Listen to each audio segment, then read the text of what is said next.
All right, everybody. Hope you all are doing well. This is DFS Army's pre-lock show.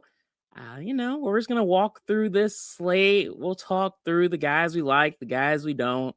It's gonna be a good one. Nice little four gamer. I'll get the elephant out of the closet. Of course, the Panthers lost this weekend, and that hurt a little bit. But honestly, I feel proud, man. Uh, I'm not really big on moral victories, really ever, but for the Panthers, them coming in, kicking ass, taking names against one of the better teams in the NFC, I'll rather see them compete than get their ass kicked not at home this weekend. So I'm not mad. I'm still feeling good about it. Was a lot of fun football. So gotta feel good going into a Monday. This slate though, it's yeah, it's one I like. I like a lot of spots on this slate, and we'll of course get to it. The issue is it's just a slate where we don't have a ton of super value, so it makes some of the guys we like a little bit harder to get to. But thankfully, we don't have to think too much because we have the domination station that we can use. Click the link in the description if you want to join DFS Army and have access to the optimizer and the Discord, all the good stuff. I haven't done that promo in too long, so I had to do it here. Guys, good to see you. Jules, I'm with you. Let's get it. It's going to be a good one. Chad Moss, what's up, man? Good to see you. Kevin Wagwan, Rodney, Showtime, Steven, good to see everybody in here. But I know what y'all are here for. Let's get to business. We can't waste too much time here. Starting off with my favorite game of the slate, Jazz going up against the Cavs. It's not something you say every day, but y'all know I love seeing the Jazz on a slate. I don't really care. I know they disappointed some people last time out, and the spread is pretty wide at 13 points. But this game has the highest total on the slate by a long shot. I can promise you, with it being the first game on the slate, there will be heartbreak here, but there's going to be more good than bad in this game. And so the way I'm looking at it is these are two bad defenses. We all know the Jazz suck at defense. We play guys against them all the time. But what people might not realize is the Cavs, they've been giving up a lot of points this season. They're not the defensive juggernaut that they've been before in the past. And so we hit on this last week. Y'all know I play Lauri Markkanen in soft matchups. I'm not going too crazy on Lauri, though, unlike last time, because I do still believe that the Cavs front court is still pretty good from a defensive standpoint. It's really the backcourt with guys like Garland, and not going to shade Mitchell too much, but he hasn't been playing a lot of defense here recently.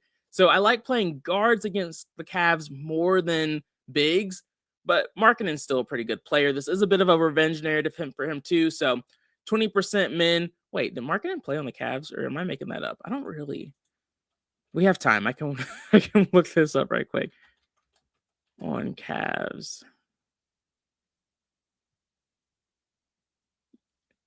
Yeah, okay. He did play on the Cavs for a little bit. I don't know why that feels like a lifetime ago. But so I see your question. We'll get to it once we kind of get to the Mavs game. But yeah, I like Lauri Markkanen here. Revenge game, not a terrible matchup. I like being over the field. I have a 20% min on him.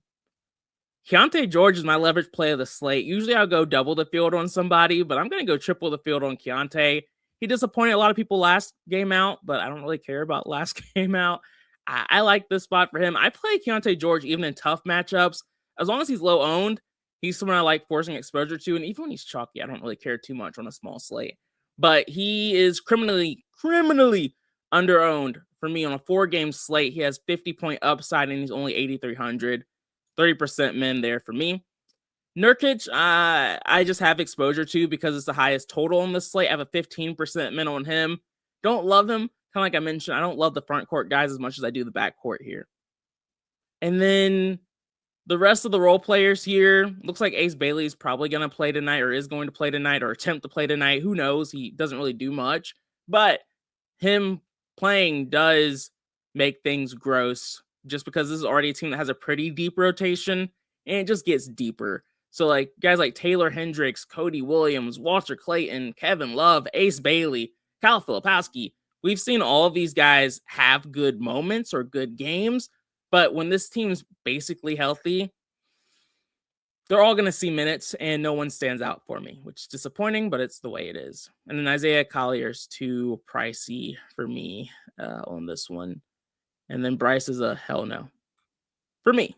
I mean, if you like him, that's fine. I just don't want him. So that's pretty much the Jazz. Really only 3 players stood out. And then when we look at specific exposures, we have Nurkic showing up here at 15%. Keontae George isn't showing up as much as I want him to. We'll look a little bit closer at that. Lauri Markkanen's also not showing up a lot. And so whenever this happens, we have time for me to talk about it. I like to see who is showing up more. And the heart and soul of it is it's Peyton Pritchard and Jamal Sheed. Those are 2 games we'll get to a little bit further. Who the DS is prioritizing significantly more for good reason. Those guys are in good spots. But I really like Keontae George on this slate. So I'm willing to cap Peyton Pritchard at 80% instead of him showing up at 94%. I hope that will be enough to make him show up a bit more. And if he doesn't, I'm willing to 80%.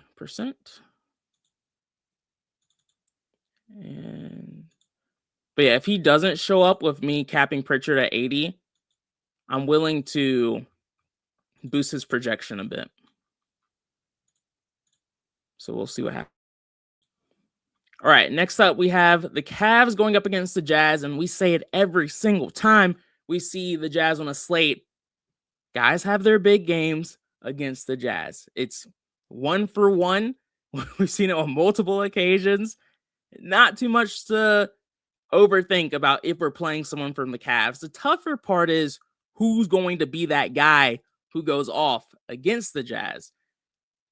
As you can see, I'm forcing exposure to pretty much all of these guys. If you want to pick one, it's between Donovan Mitchell and Evan Mobley for me. This is a revenge game for Donovan Mitchell. I think he's happy he got out of there, though, so not too much of a revenge thing going on there. But it's a fantastic matchup against a team that plays no defense. I'm going to be over the field on Donovan Mitchell. His ownership is pretty high, so I didn't go too wild, but I did put a 35% min on him to make sure he showed up a bit more. Evan Mobley, I have a 40% min on. I just want to make sure I'm over the field there. Another really good spot. And then guys like Darius Garland and Jared Allen, they're kind of like the secondary options here, but still in a really soft matchup. I don't want to be under the field in this environment. So 15% min there, 20% min on Allen. And then those are the guys I feel the best about.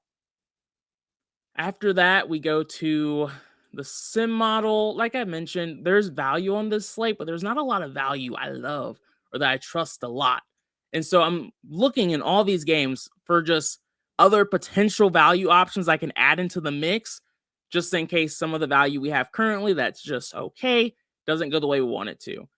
Guys like Sam Merrill and Craig Porter Jr. popped in the sim model. We've seen them have big games before. Willing to take a shot there, but clearly, hopefully, obviously, not guys I feel fantastic about.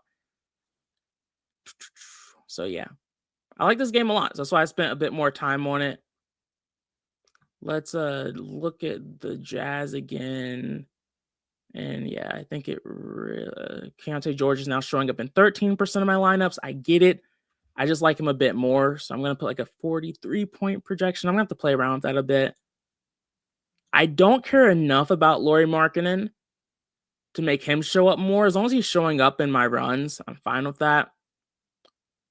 Darius Garland is showing up in less than the min I have on him. But again, I feel similar about Garland as I do Lauri Markkanen. As long as they're showing up in more than 10 lineups, I'm not going to tinker with that too much. Craig Porter Jr., one of the value plays, 5% min. DeAndre Hunter showing up in 1% of lineups from the Cavs. DeAndre Hunter, we should talk about him. He's a very, very viable lineup filler, but he's not anything else than a lineup filler for me. I'll take shots on Hunter, especially when someone is out, but he just typically doesn't have a lot of ceiling.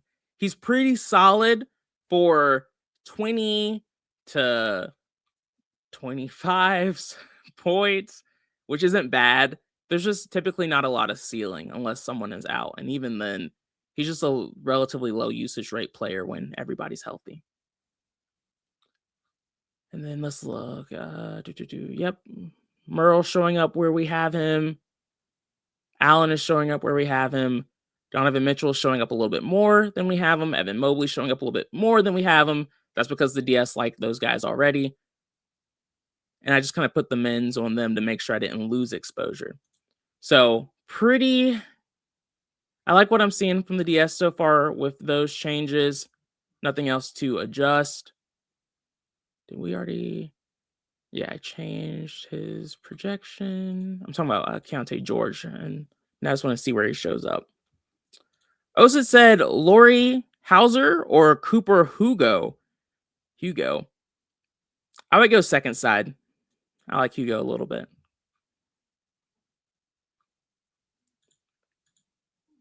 Okay. Nice. With that change, Keontae George is now showing up in 35% of lineups. I'll move his projection to 42.5. Hopefully that'll put us exactly where I want him. And it didn't change the other guys too much. Yeah. All right, everyone's still showing up where I need them to.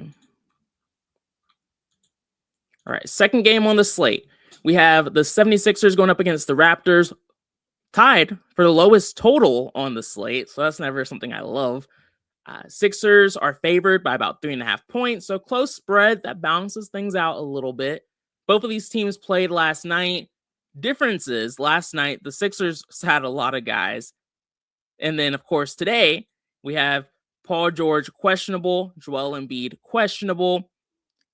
This is big because if one or two of them end up getting ruled out, those are large usage rates that float to guys like Maxey, like Edgecombe. They become a lot more viable against a team like the Raptors who play at a slow pace. And so you're going to need that usage to be there to make these guys more DFS viable. As it stands right now, if they all play, which I think is probably more likely, Embiid and PG didn't play last night, so you would assume they'll play today, but we have to wait and get that official news. If they all play, they're not standing out for me too much, which is scary because we know how explosive they can be, but I don't love it.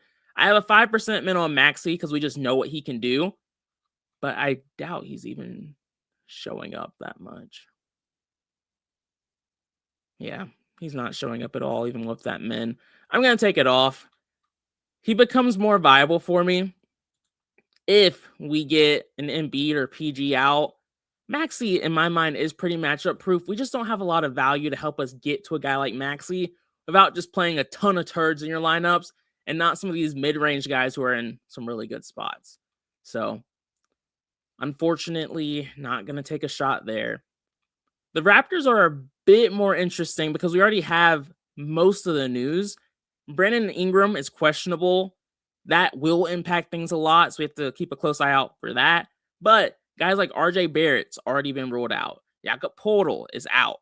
RJ Barrett getting ruled out means we should see Jamal Shed start. And then Agbaji could also potentially start if it's not Sheed. So interesting potential switches, but for now I'm going to assume it's Jamal. And then with Jakob Poeltl out, then we are expecting Murray Boyles and Mamu to continue to see most of those minutes. We saw Colin Murray Boyles go off last night, but remember, that was without Joel Embiid. If Joel Embiid ends up playing in this matchup, it's significantly tougher. Not someone I'm trying to get to. But if Joel Embiid ends up getting ruled out, that could be a pretty sneaky play at relatively low ownership for a 4-gamer. And yeah, I just saw a notification. Joel Embiid and PG are still game time decisions. So a lot of fun there. But with the news we have for the Raptors, I like making sure I have exposure to Scotty Barnes. I have a 35% min on him. I want to make sure I'm over the field here. Emmanuel Quickly, I have a 25% min on. Another guy without RJ Barrett we've seen pop before. And I like playing guys away from Joel Embiid if I can. So 25% men there. Mamu, Colin Murray, Boyles, again, are slightly more viable if Embiid's out. Not guys I'm trying to force exposure to right now. And then Jamal Shed, I don't know how to say his last name. He will show up for you naturally. He's showing up in about 50% of my lineups. I'm fine with that. And that is assuming he starts. If he doesn't start, I'll play whoever ends up starting instead of him. Let's turn this light back on. Okay. Yeah, and then Scotty Barnes is showing up in 43% of lineups, slightly over that min I have with the 42.5 projection on Kente George. He's showing up in 29% of lineups, exactly where I want him to be. And then let's see. Yep, quickly showing up exactly where we have him at 25%. Then I have about 1% Colin Murray Boyles. But yeah, I like this spot. Not a bad spot. Appreciate that, Chad. Ballaholic said PG is ass. Yeah, you don't have to tell me that twice, man. Any love for Quickly? Yeah, John, I like Quickly. I have a 25% min on him right now. Yeah, that's like I like him. I like having him in the mix. I'm not overly passionate about it. This game I just like significantly less. It's my least favorite game out of the 4. But still have exposure. Not going too crazy there. All right, next up, we have the Celtics going up against the Pacers. Middle of the pack total, really relatively low total, but for this slate, middle of it, 226.5. Close spread, 5.5 points, so not bad. What makes this game more interesting is that Jaylen Brown is doubtful, so he's not playing tonight. So we're giving guys like Peyton Pritchard, Derek White, huge usage rate boost. And then Hugo should start. We're expecting him to start in this spot for Jaylen Brown not playing. Also, a matchup against the Pacers. They played a pretty quick pace, so keeps things DFS viable. Derek White and Peyton Pritchard will show up in 99% of your lineups, or at least they showed up in 99% of my lineups if you don't do anything. They're fine plays. They can be a bit streaky, though. Price tag wise, Pritchard is just safer than White. And so y'all saw before, and I kind of want to try it again, but you also, before the show started, I had a 99% cap on Pritchard, pretty much allowing him to be 99% of my lineups. I feel better about him. I trust him more on this slate. And so I was fine with that. But just to allow more point guards, I capped him at 80% because there's other guards I like on the slate. I will, for the sake of this show, I'll leave it at 80. But if I remember, I'm probably going to change that to 99 as long as I can still get exposure to guys like George and Mitchell and the other guards I like. I might do it still while we're live if there's time, but we'll see. Derek White, I just liked a little bit less, so I capped him at 80. He's showing up in 64% of my lineups now. That's pretty much exactly where I would like for him to be. Enough to be over the field, but not enough to completely give me zero chance of winning if he does disappoint tonight. Good spot for him, though, so I like him. And then guys like Keita, I didn't land on him. Simons is interesting. Y'all know I'm a Simons guy. I would like to see him show up a bit more at the shooting guard spot than point guard for the reasons we've talked a lot about already. And let me look at the sim model. I might be forgetting something here of Keita.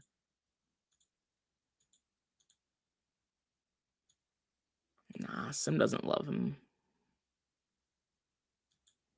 Pritchard, Hauser. How much is Keita? Keita is 5,200. I'm trying to find a reason. I don't hate this spot for him. He's just a center. Yeah, he's kind of similar play to guys like Clowney. Just doesn't stand out too much. Sim does like Colin Murray Boyles. I just hate playing guys after they have a big game, and he had that 50-pointer last night. Not impossible for him, but Not usually what I do. So yeah, 15% min on Simons. I'll keep that. I like it. Keto, I'll hold off on. What other centers? I mean, we have Claxton. We have a lot of Claxton.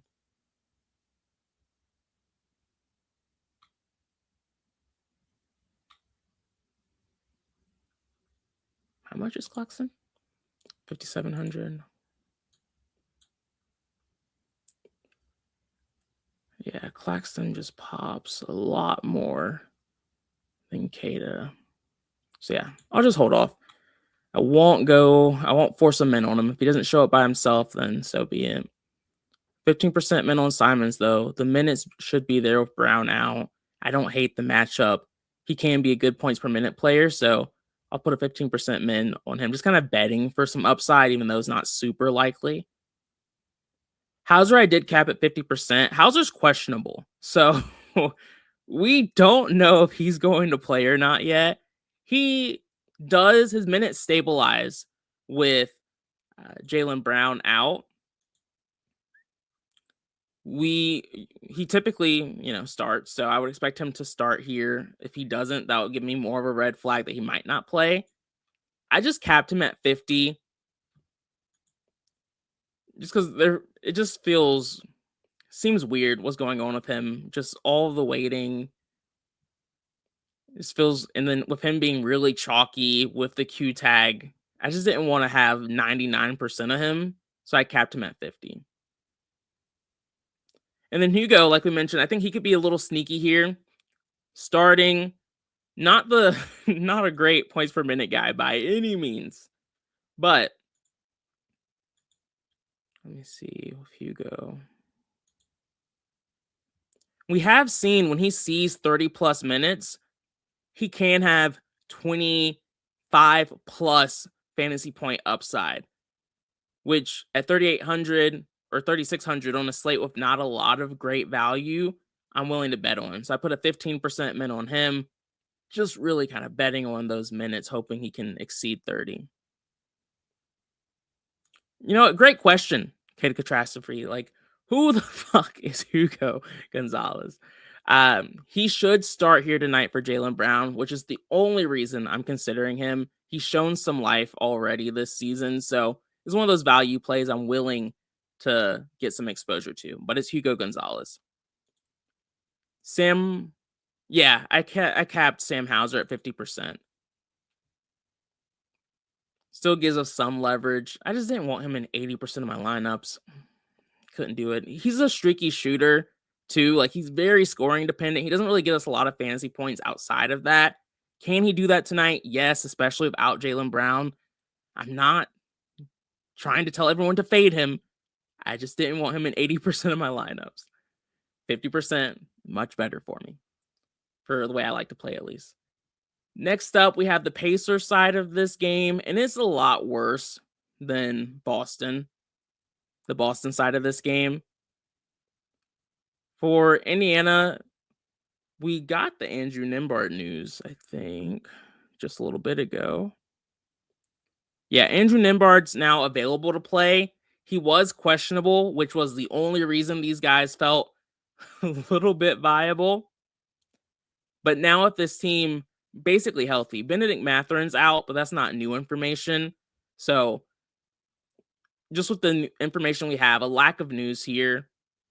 I'll keep the 10% min on Siakam. I know Siakam, y'all hate Pascal Siakam. I hear it every single time we mention his name. No one likes Pascal Siakam. But on a 4-gamer, I'm willing to play those guys that no one else likes typically. There's a line. There is a line to the madness. But Siakam here, even in a difficult matchup, I'll put a 10% min on him. No Jaylen Brown. This game should stay relatively close. Not my favorite play by any means, but I'm going to take a shot on a Pacer, and it's going to be him. I'm not looking at anybody else here. Not a one. All right, last game on the slate. Another very low total. Close spread here, though. 4-point spread, which is what keeps it a little interesting here. The Mavericks are not a good defensive team, especially when Anthony Davis isn't playing. That is why you're seeing these Nets show up at higher ownership than you probably expected them to be at. It kind of defines the slate when you see a lot of Nets pop up. You don't love it, but it makes sense. And so you have to pick your poison on if you're willing to embrace that or if you're like, screw it. For me, when I look at the sim, we look at Brooklyn. They're cheap because they're typically bad, but they're popping. They are popping on this slate. And I always look at it first from like a team perspective, who's standing out, and then I'll go to the wider picture of just in the context of the slate, are they an outlier? And the net that shows up the most for me is Danny Wolf, a guy I haven't played maybe outside of one slate. Danny Wolf does not have very consistent minutes. That's his biggest issue or biggest concern with him, is that while he's out there, he has to perform because he's not someone who will see 30 plus. He's typically playing less than 20 minutes. Last time out against Memphis, he saw 24 minutes. So, that's nice. He saw 20 plus and he had 30 fantasy points with that amount of time at 4K. If he sees 20 plus minutes again, which is what we're expecting with guys like Igor, Cam Thomas, Zaire Williams, is really the reason why we're expecting Wolf to see more time. All out is what's making some of these guys a bit more viable. With the Danny Wolf play, though, I think he is fine. He's a great points per minute player, so he just has to perform in a matchup without AD. And so that's kind of where I was going, is these bigs are popping because they're facing the Mavericks, who are awful defensively, but they're even worse without Anthony Davis. So I feel like I had to give the disclaimer that we can't trust these guys. They're usually not good, but in this matchup, they make sense. And they're also lower owned than they probably should be on this slate because they are so gross. Numbers like 30 look crazy, but we don't have a lot of value, and all these guys are less than 6K. Typically on a slate like this, you would see them be in that 30 to 50 range, but they're not because it feels so gross. Danny Wolf is showing up in 71% of my lineups. I almost capped him, and I'll try capping him here with like a 60% cap.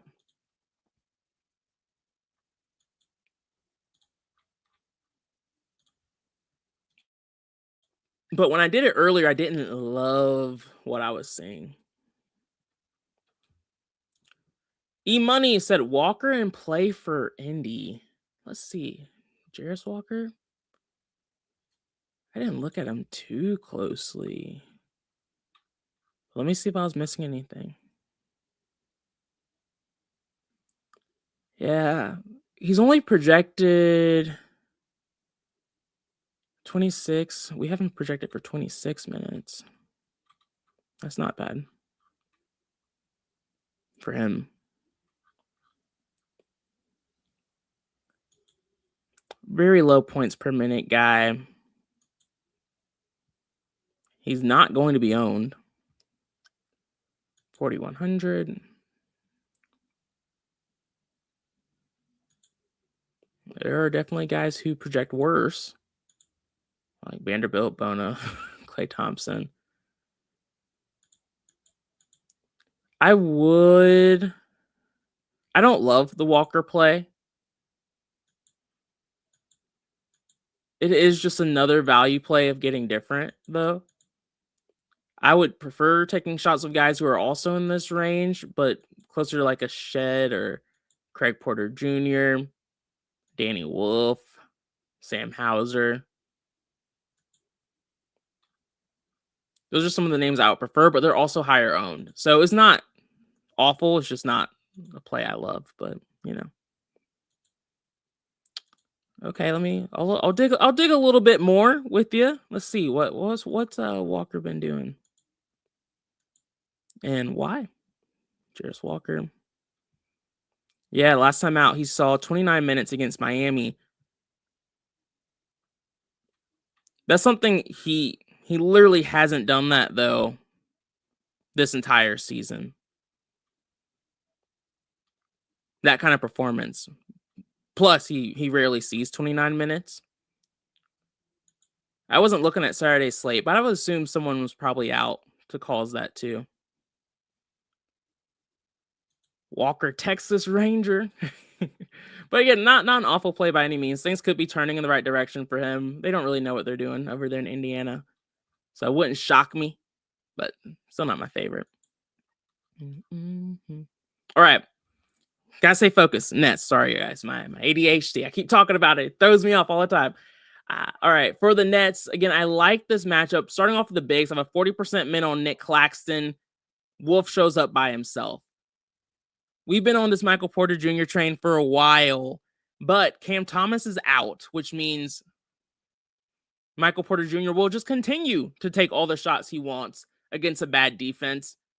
I'm always going to be over the field on MPJ these days until he's just more expensive than 9K.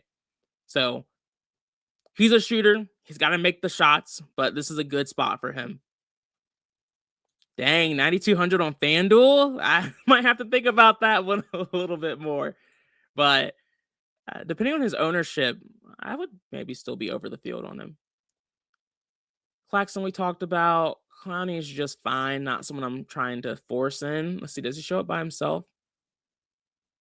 Terrence Mann is another one who's kind of in that range of like the Walkers, who I think could be viable. So I have a 15% min on him. MPJ.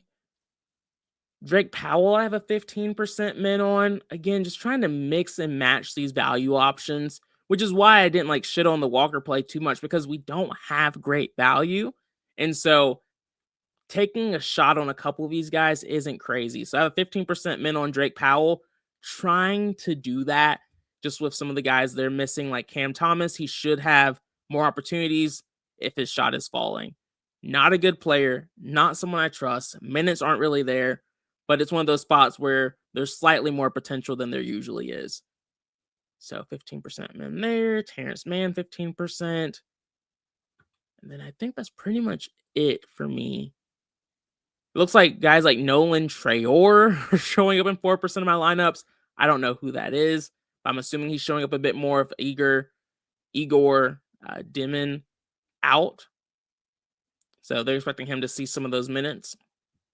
I don't hate it. I just didn't do anything to cause it. And then Noah Clowney is showing up in 3% of lineups, which I'm fine with. Didn't do anything to force that.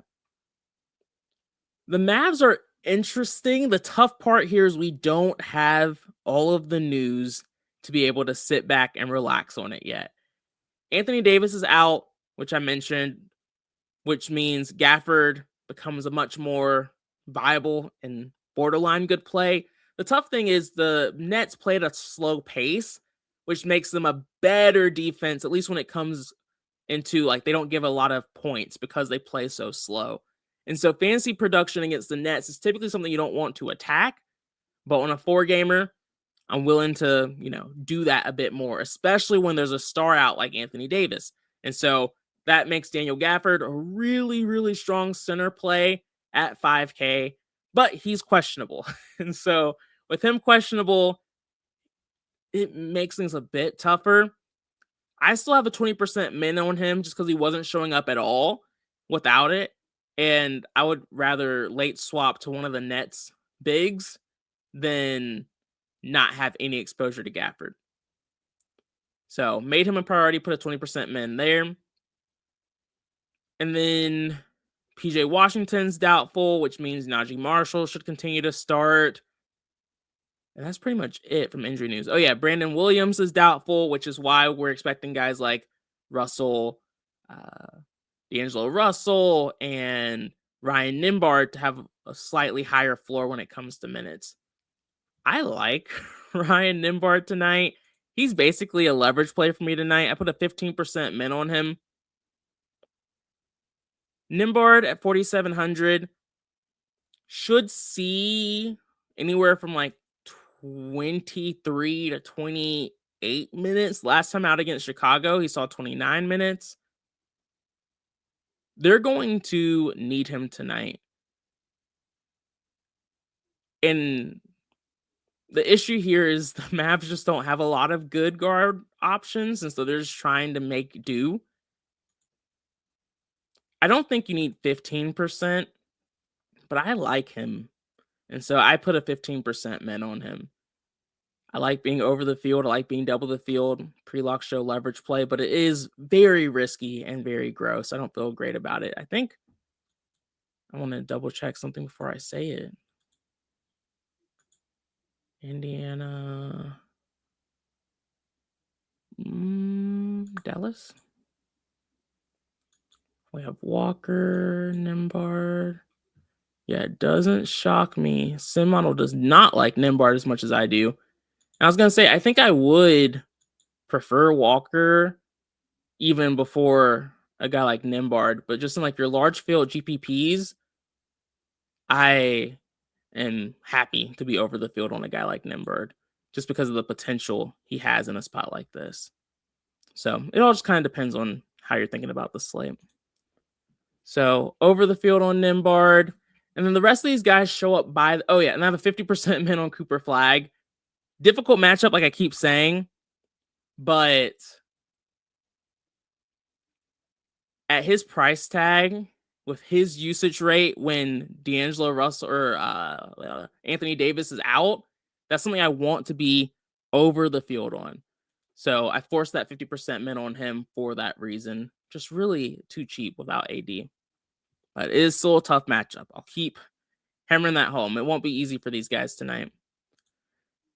Tijuana Madman said Gafford with a Q in a slow playing game. Yeah, fading that. Not a bad fade. I keep saying it's a tough matchup for all these guys. So for me, the reason why I'm forcing him in is because I think most people are going to fade him. And so I think our ownership might be a little high just because of that Q tag. Just naturally, people don't want to play it. So not a bad move to avoid a scary spot like that if you just want to set and forget. Gafford, with him being questionable, if he gets ruled out, guys like Cease and Powell would both become more viable. Where is Powell? Yeah, Dwight Powell. I knew he was on this team. I was just like, am I forgetting something? Powell's so cheap. Cease is so cheap. It really just depends on who starts. That's what would move the needle for me. And that's another reason why I kind of like just forcing exposure here, because it's the latest game on the slate. Forcing in Gafford makes it really easy for me to get to some like Cease or Powell, once again, whoever starts. And that's like a lot of extra money like we can spend on some of these like more expensive guys like Cooper Flag. And depending on when we get the news, maybe Siakam or Scotty Barnes, Maxey. And so I just want to make sure I have lineups where I have that kind of flexibility on a weird, gross slate. Why is that banner? I'm going to take this banner off. I was getting dizzy. I was just looking at that. And so, yeah, y'all, that's this 4-game slate. I'll do one more run and then make some adjustments live just so y'all can see how I'm thinking about it. And then also so I can just turn my computer off after we get done with this. 147, 149. All right. Peyton Pritchard, highest owned player. I'm fine with that. Claxton's showing up a lot. We did put the max on Wolf, but I didn't feel like it was super necessary, but more flexibility, never mad at it. Derek White, 59%. Don't hate it. Hauser is showing up a little bit above his cap, but it's not so bad that I'm going to change it. Cooper Flag is showing up slightly more than our men. I like that. Evan Mobley over our men. That's good. Same with Scotty Barnes. Jamal has fallen all the way to 43%. We really are mixing and matching some value here. So I like that. Give me a little bit more of a balanced lineup build approach than trying to go too heavy on one guy. I'm never mad about that. Donovan Mitchell over the field. Kante George. We're at 25%, not 30. I'm fine with that. That's okay. Being 2.5x the field, not bad. Terrence Mann, looks like we have really good leverage on him. Again, that could change with late swap, but I like that. I have more exposure to that one. Quickly showing up where we have him. Gafford showing up slightly above where we have him. Allen's there. Okay, MPJ is showing up a little bit less than I would like for him to. So I'm going to increase his projection a bit, 45. Try that out. Everyone else, it looks like so far, they're showing up where we have them, besides Laurie still. But I don't care enough about Laurie or Garland to force that issue too much. Y'all, I have to say that out loud to stop myself from making changes. John Graham, what's up? He said, you playing flag tonight? He screwed a lot of people the other night. That just makes me want to play him more. Anything that makes people not like someone, I just go back to it. That's the benefit of having a short-term memory like I do. It's just, I'll get mad at a guy at night. Like, y'all know, I'll tilt in the chat all day, every day. But the next day, I honestly mostly forget it. You can blame. Never mind, I'm not going to say that. All right, yeah. So I have 50% man on flag. I do like him a good bit. We were boosting up. Yeah, the three guys I really just want to make sure continue to show up are Donovan Mitchell, Michael Porter Jr., and Keontae George. As long as those three are still showing up above field weight, I'm okay. You can add Scotty Barnes into that and Cooper Flagg, and Evan Mobley. Like, this group right here are really the guys I care the most about on this slate. And I want to make sure I'm over the field on all 6 of them if I can be. Right now, I'm still a little bit under the field on Donovan Mitchell, so I'll boost that to 49. Ideally, I'll be over field weight on him. I kind of like the way everything else is shaping up, so I don't want to get too cute here, but it's looking good.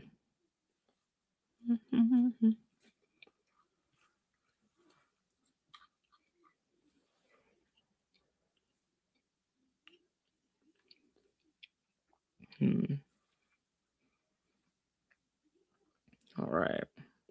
Pritchard, Wolf, Fox, Flagg, Hauser. Yep, that looks good. Mitchell, Porter Jr., Keontae George, Evan Mobley, Scotty Barnes. Sweet. Those are guys I really care about. And then did it listen to other men's? Yes, it did. We have a little bit more Lauri Markkanen now, too, right around field weight at 15%. I like that. Nimbard. Siakam is showing up in about 5% of lineup, so we're not getting a ton there. Colin Murray Boyles. He's another guy I'm kind of going back and forth on. But big game yesterday. I'm just going to keep what I have. All right, y'all. That's going to be it for me. I'm going to literally run with this unless we get any more news. If you have any questions, feel free to reach out in the Discord. B-Dubs will be here tomorrow with me, so that will be sweet to have him back. It's been too long. But feel free to reach out in the Discord to him, too, or anyone else. And I wish you all nothing but luck tonight. Peace out, y'all.